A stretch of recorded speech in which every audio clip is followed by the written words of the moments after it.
You are listening to ChartingWealth.com for Thursday, the 10th of November, 2016. Well, we can say we told you that we could not call which way the market was going to go based upon the presidential election. So our advice, don't be in the market when you don't know which way the market's going to go.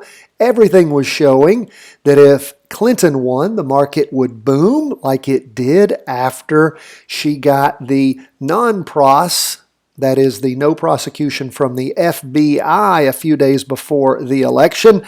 Market was, of course, up big time on Monday and, of course, on into Tuesday. But then Trump wins, and you would think that the market was going down like it had before when it looked like Trump was going to win prior to the news coming out on Clinton when the bad stuff came out. But Trump wins and the market instead crosses over on the two-day chart going up, still down on the weekly chart, but crosses over on our MACD, or our PPO, which is the MACD, the moving average convergence divergence indicator. The PPO is the price percent oscillator, same as the MACD, except it uses price percent instead of dollars. Means that we can compare it more across the board than just using the MACD. But what do we see there? It is crossed over going up. Now the derivative oscillator is not flipped over yet, but big gains in the market with Trump's election up 1.1% in the total market. If we look at what went on the 4-hour chart, of course, what do we see?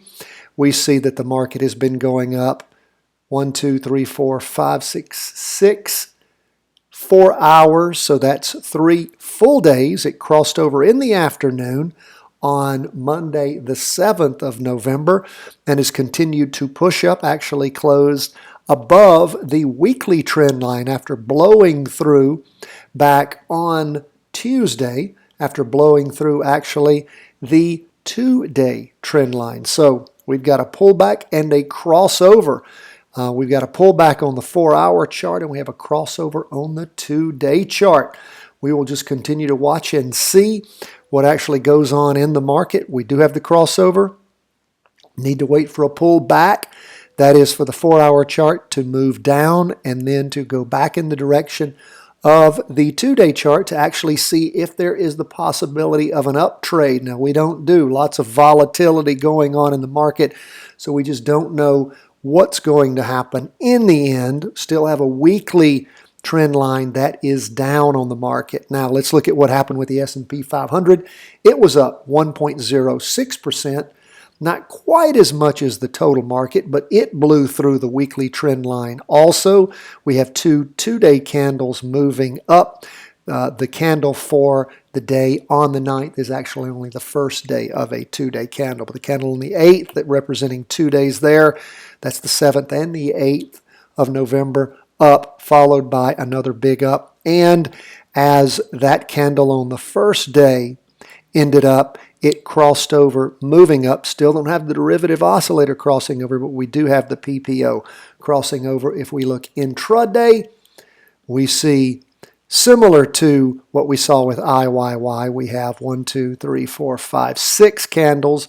And again, that is 6 4-hour candles moving up. So that's actually 3 full days of up movement. And again, blowing through the weekly trend line in the morning, actually in the afternoon on Tuesday the 8th, followed by continued upward movement on the morning of the 9th, and then even more movement up on the afternoon of the 9th. So we have confirmed crossovers going up on both the 2-day and the 4-hour chart. Trump getting elected president caused a great deal of exuberance in the market that people did not expect. That's why you don't take the risks and jump into the market when you just think something's going to happen. The conventional wisdom would have been the market would have crashed. In fact, the market was not doing well in the futures originally overnight. But boom, what happened?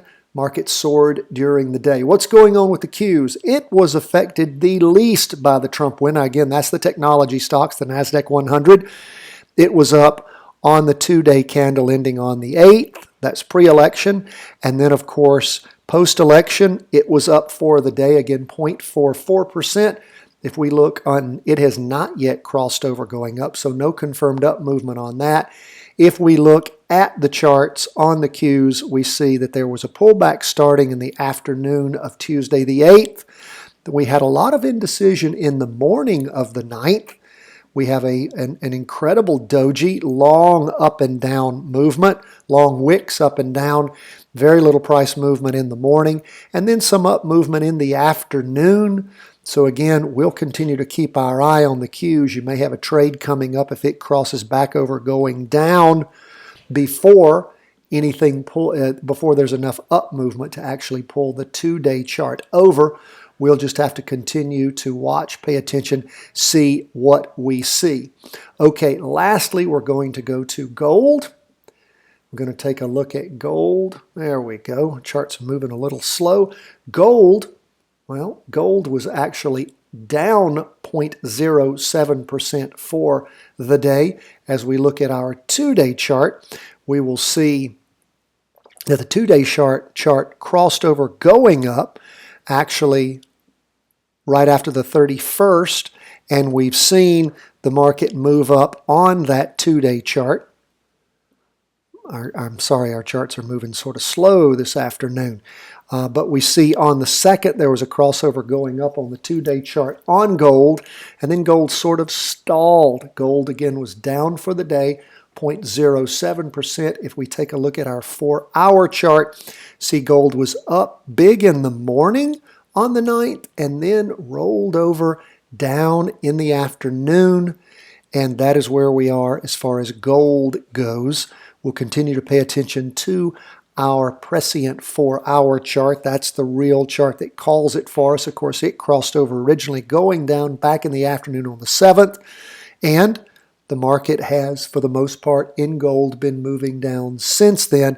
Big wick on the bottom in the afternoon. There was more down movement by the bears and then pushed up by the bulls to pair that down movement. Again, gold down just 0.07% for the day on post-election day. Folks, that's where we are. Gold still moving down on that 4-hour chart. PPO still headed down, and the derivative oscillator still in the negative, did not lose any downward energy.